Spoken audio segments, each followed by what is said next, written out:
Welcome to Pit Pass Live, presented by Honda. I am IndyStar Motorsports insider Jim Aiello, standing here at Indianapolis Motor Speedway after the second day of practice for the Indianapolis 500. Slightly more eventful day than we had on the first day, just in terms of accidents. We got our first two. Fernando Alonso was number one. Felix Rosenqvist was number two. Thankfully, both are okay.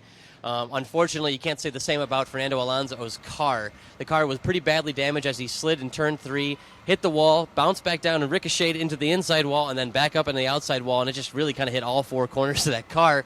Took a lot of damage. The team has decided to get the backup car ready and now use that as their primary car for the next couple days of practice. They're still hoping to repair the car that was damaged today and use it as a backup come qualifying. But really, that was just kind of a worst-case scenario in terms of the car. Also, that's their program behind. They've already been struggling a little bit for speed so far this week. But I talked to Bob Fairley, the president of the team. He says they're going to be okay. Fernando Alonso, I talked to him as well. He said they're going to be okay. There's no panic yet. No one's freaking out. So that's good news to hear out of McLaren if you're cheering for McLaren this week. Also, Felix Rosenqvist, he said he was just happy. It's one of those things. You have to hit the wall here at Indy. Everyone does. Fernando did it. He did it. It just happens. Now it's out of the way. Now we can focus on the rest of the month. The guys that had good days today, though, were actually Alexander Rossi and Joseph Newgarden. Alexander Rossi was the top of the no-toe speeds at 224.648 miles per hour, while Joseph Newgarden was at the top of the pure speeds at 228.856 miles per hour. Interesting to note, though, Ed Jones finished third in the no-toe speed. That car has been particularly quick this week. He's going to be the guy to look out for. However, now, coming up next, we're going to hear from Joseph Newgarden and Alexander Rossi.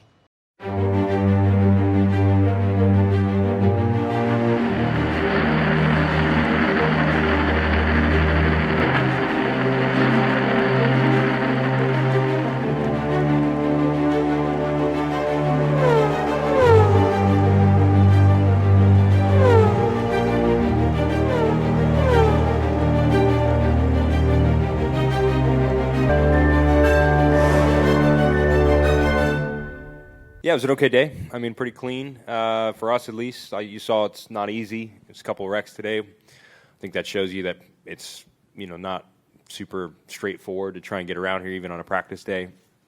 But yeah, for us, I mean, we're just trying to work through our program. I think we need to be a bit better in traffic.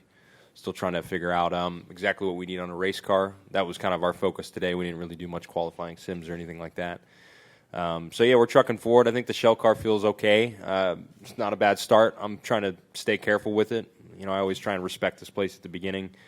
I never try and push until it's time. You always got to watch your back around here. She's a tough place at a lot of moments. But, yeah, so far so good. I'm really, really happy to be here with the group again and trying to go for a good month. I think we've got all the capability in the world, so hopefully we can seal off a good Sunday. Yeah, that was a good day. Any day out here is a good day for sure. Just running through a checklist of things to try and understand, everything that we learned over the off season and applying it to kind of all 5 cars in different ways and compiling as much information as we can. It's the advantage about being on a big team for this event. When you have this much practice, you can really kind of divide and conquer, and I think we're doing that well so far. It's all going to change pretty quickly here. I think the track conditions are going to be pretty different by the end of the week, so it's hard to really predict what any of this means, and we're just trying to take it day by day and stay on top of it as it changes. Coming up next, we sat down with some NBC personalities you might know, and as well as went behind the scenes of the IndyCar Grand Prix as they prepare for their very first Indianapolis 500.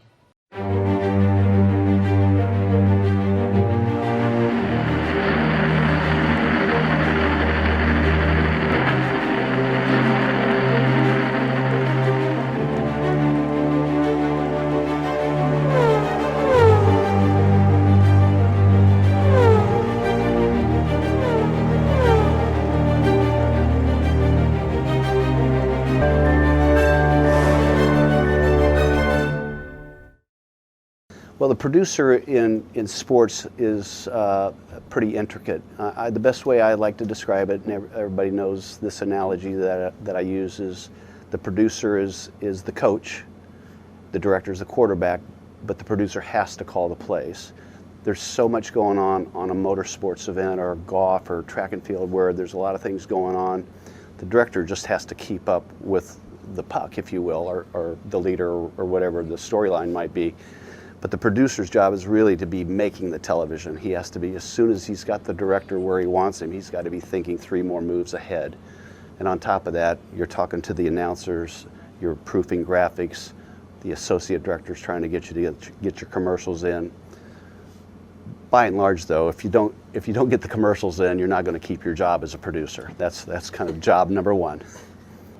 When a television property has lived at one place for so long, you have to have a lot of respect for that, and we do. So you only get one chance to make a first impression, and at the same time, we have a lot of respect for what's been done before us. So yeah, I wouldn't say it's pressure, because every show we go into, we want to do it the best way we can, but we're mindful of what it is and what we want to do. Some of the things NBC is doing differently is the extended coverage. You're doing the additional hours of the pre-race show. Try and give it a little bit more sense of place, and show people what this is all about, how the day begins, how the 500 itself is more than just a day. It's a weekend, it's a month. Try and get that that big event theme out there. I think the greatest challenge will be trying to keep a lid on the excitement, because it is the Indianapolis 500. I think you balance it out with not getting through, but enjoying the lead up. Because there's so much that goes on. With the Grand Prix of Indianapolis, the practice days, qualifying weekend, carb day, and then it's quite the journey to get to race day. So I wouldn't say getting through all of that, but enjoying that as part of the journey. And part of the management, of the race. And then when we, enjoy the pre-race, enjoy the build-up, enjoy the day, what it is, everything that the Speedway offers. But then kind of almost similar to the 33 drivers when it's time for the green flag to fly, for myself, for Townsend, for Paul, just go into race mode. So it's a difficult job. It's not an easy job, but it's a fun job. I love the challenge of that. I love the challenge of the breaking moment and bringing the news of what's going on, or this is happening, or the pit strategy and how things flop or flip-flop in a race, or telling a great story about how a driver got here, kind of bringing home that story of why you should care about this driver. And I think that's the cool thing about being a pit reporter, is that you get all those elements. You get the breaking news element, you get the storytelling element, and all those things are fun to do. So I love pit reporting. I mean, to me, given my druthers, would I rather do NBA sidelines or be a pit reporter? I love being a pit reporter because you're such an integral part of the story, whether it's pit strategy or that storytelling aspect. I think it's so much fun.